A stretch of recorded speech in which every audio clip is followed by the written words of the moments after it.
All right, let's get real for a second. You ever notice how some people just seem stuck? No matter what they do, they keep making the same bad choices. Taking on debt they can't pay, trusting the wrong people, or spending money like they won the lottery. And then they wonder why they're broke. Here's the thing. Poverty isn't just about money.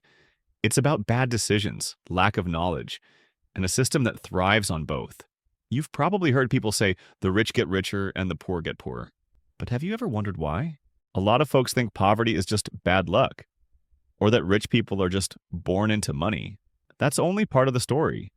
The real reason many people stay poor? They don't know what they don't know. And the world isn't exactly rushing to teach them. Now, I'm not saying poor people are dumb. That's not the point. The real issue is ignorance, not in a mean way, but in the literal sense. If you've never been taught how money works, how to avoid scams, or how to think long-term, how can you expect to get ahead? Carlo Cipolla, an Italian economic historian, had a theory about this.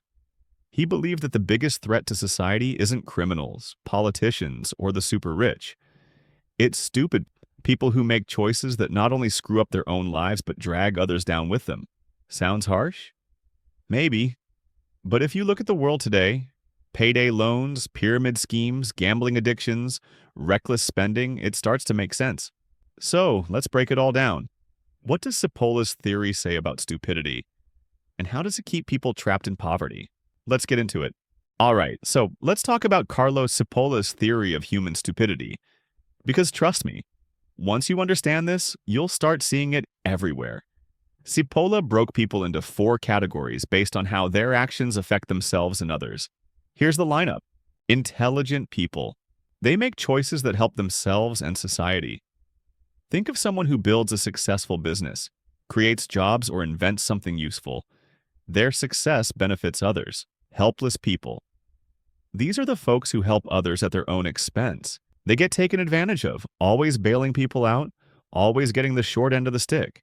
Think of that friend who always lends money but never gets paid back. Bandits. They win, but at someone else's cost. These are scammers, shady business owners, corrupt politicians. The kind of people who get rich by ripping others off. Think of payday loan companies charging 400% interest. Stupid people. The most dangerous group.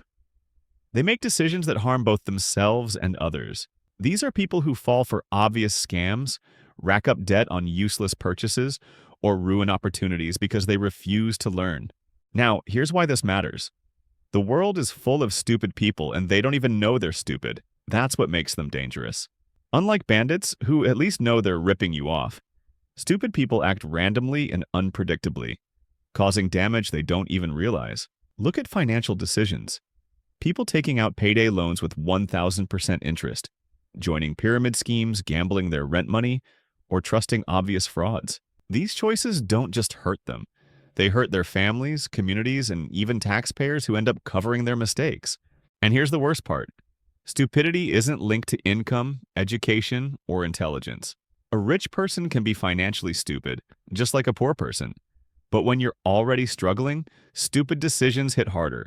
So, if stupidity is this destructive, how does it keep people poor? And more importantly, how can you avoid falling into the trap? Let's talk about it. So now that we know about Cipolla's 4 types of people, let's talk about how this plays into poverty. Because, let's be real, nobody wants to be poor. Yet, millions of people are trapped in a cycle that seems impossible to escape. Why? It all comes down to ignorance, not knowing the right moves to make, getting tricked by the wrong people, and being mentally exhausted from just trying to survive. Let's break it down. Most people never get a real education on how money works. Schools don't teach it. Parents often don't know enough to pass it down. And the system? Well, let's just say banks and credit card companies aren't in a rush to make people financially smart. Here's what happens. Payday loans and high-interest debt. People take out loans with insane interest rates because they don't see another option. Impulse spending. Instead of budgeting, people buy things they don't need and end up broke before payday. Scams and get-rich-quick schemes. Crypto scams, MLMs, gambling, business opportunities that sound too good to be true. And always are. Living paycheck to paycheck. Instead of saving or investing, every dollar is spent the moment it's earned. And because bad decisions lead to more bad decisions, People get stuck in a financial hole they can't climb out of. Ever notice how rich kids learn about investing and business, but public schools barely teach basic budgeting? That's not an accident. When people don't understand how money works, they rely on experts who don't have their best interests at heart. Financial advisors, banks, salesmen can't recognize when they're being exploited, bad deals, high fees, predatory contracts. Never learn how to create wealth, only how to work for someone else. And guess who benefits? Corporations, lenders, and the super rich. Keeping people ignorant ensures they stay dependent on jobs, on government aid, on credit. Here's something most people don't talk about. Poverty isn't just a money problem, it's a brain problem. When you're constantly stressed about bills, rent, and food, your brain goes into survival mode. That means short-term thinking, no time to plan for the future when you're worried about making it through the week. Impulse decisions. Stress leads to quick, emotional choices instead of logical, well-thought-out ones. Fatigue and burnout. Making endless financial decisions drains mental energy, leaving little room for learning or self-improvement. It's not that poor people are lazy or don't care. It's that they're exhausted. And exhaustion leads to stupid choices. This is where Cipolla's Bandits come into play. People who profit by keeping others ignorant and struggling. Examples? Payday lenders and credit card companies make billions off people who don't understand interest rates.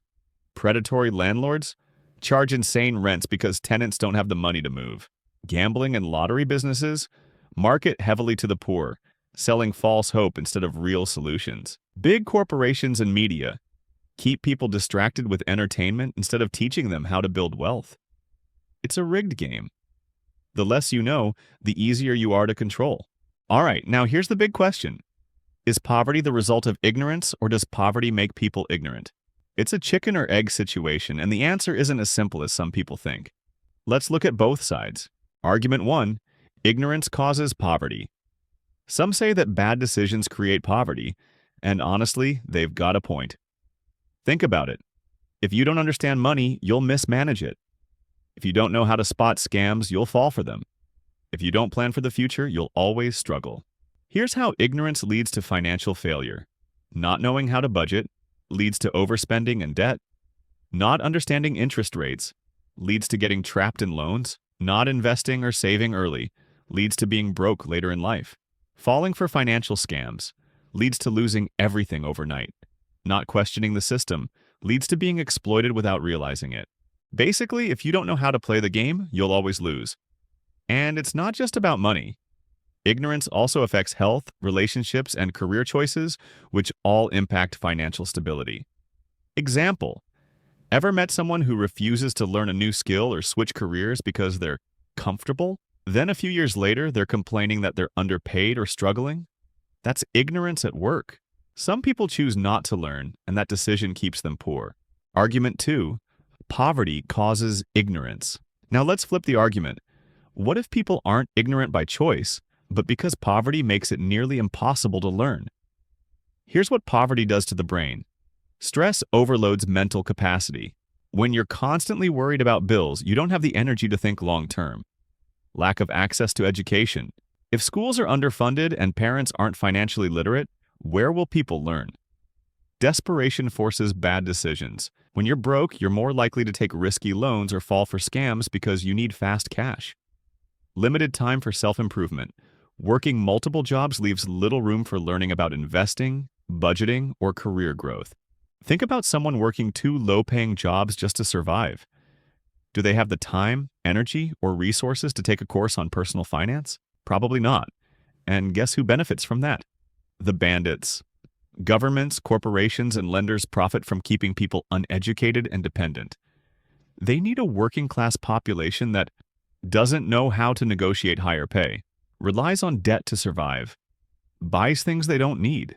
In other words, poverty isn't just a personal failure, it's a system designed to keep people in survival mode. The truth: it's a vicious cycle. So which is it? Does ignorance cause poverty, or does poverty cause ignorance? Both. Poverty makes it harder to learn. Ignorance makes it harder to escape poverty. And once you're trapped in the cycle, breaking out becomes nearly impossible unless you recognize what's happening. So how do you break free? That's what we're going to talk about next. All right, we've broken down how ignorance and poverty feed each other. Now the big question, how do you break free? Here's the truth, nobody's coming to save you. The system isn't built to make you rich. Schools won't teach you this. And if you wait for someone to hand you the secrets to success, you'll be waiting forever. So what's the solution? You have to take control. And that starts with making smarter choices. Learn financial basics. Because nobody else will teach you. You don't need a finance degree, but you do need to understand how money works. Here's where to start. Budgeting. Know where every dollar goes. Stop spending mindlessly. Investing. Even if you start small, get into the habit of making your money grow. Debt management. Stop borrowing money for things that don't increase your wealth. Emergency funds. Having cash saved means you won't be forced into bad financial decisions. Action step. Read one book or watch one YouTube video on personal finance this week. Stop thinking short-term. The future will happen. A lot of people stay poor because they only focus on today. They think, I'll start saving when I make more money. I'll worry about retirement later. I'll invest when I have extra cash. Reality check. If you don't start now, you'll never start. The future comes whether you're ready or not. Action step. Put aside at least $10 today. Doesn't matter where, just start. Question everything, because people are trying to exploit you. Cipolla's bandits make money by keeping people uninformed. So the best defense? Critical thinking. Before making any financial decision, ask yourself, who benefits from this? Is this too good to be true? What's the long-term impact? If you don't know, wait and learn first. Action step. Before buying anything over $100, research it for 24 hours. If you still want it after that, go for it. Use technology and free education. No excuses. We live in a time where knowledge is free, if you know where to look. There's no excuse for staying uninformed. Some game changers, YouTube, free personal finance lessons from experts, Khan Academy, free courses on money, investing, and economics, podcasts and audiobooks. Learn while driving, working, or doing chores. Online side hustles. Start a digital skill, freelancing, e-commerce, investing. Action step. Spend 30 minutes today learning something new about money. Avoid the consumer trap. Most people stay poor because they buy stupid stuff. Look at where your money goes. Most people spend on fancy cars they can't afford, expensive clothes just to impress strangers, gadgets and subscriptions that drain their bank account. Fast food and entertainment instead of investing in their future. The rich buy assets, things that make money. The poor buy liabilities, things that take money. Action step. For 1 week, track every dollar you spend. See where it's going. Ignorance is expensive. Staying uninformed costs you more than anything else. If you want to break free from poverty, start with one small change today. Read a book, listen to a podcast, save a little, think before spending. It adds up. Because the truth is simple. The more you know, the harder it is for people to exploit you. All right, we've laid it all out. Poverty and ignorance feed each other, and if you're not careful, you'll stay stuck in that loop forever. Now, you have two choices. Do nothing. Keep living the same way, making the same decisions, and hoping something magically changes. Spoiler, it won't. Take control. Start learning, start questioning. Start making choices that set you up for a better future. It doesn't take much. Small changes add up. One good decision leads to another. But here's the truth. Nobody's going to do it for you. The system isn't built to help you win. Schools won't teach you this. Banks don't want you to be smart with money. Companies want you spending, not saving. Politicians want you distracted, not thinking critically. So if you want a better life, you have to fight for it. What you can do right now: pick one financial book, podcast, or YouTube channel. Learn something today. Start tracking your spending. Find out where your money is actually going. Save at least $10 this week. Even if it's small, it's a start. Before any big purchase, ask, does this make me richer or poorer? Question everything. If someone is selling you a dream, ask yourself, who benefits? You're not stuck because you're unlucky. You're stuck because nobody ever taught you how to escape. And now you have a choice. So what's it going to be?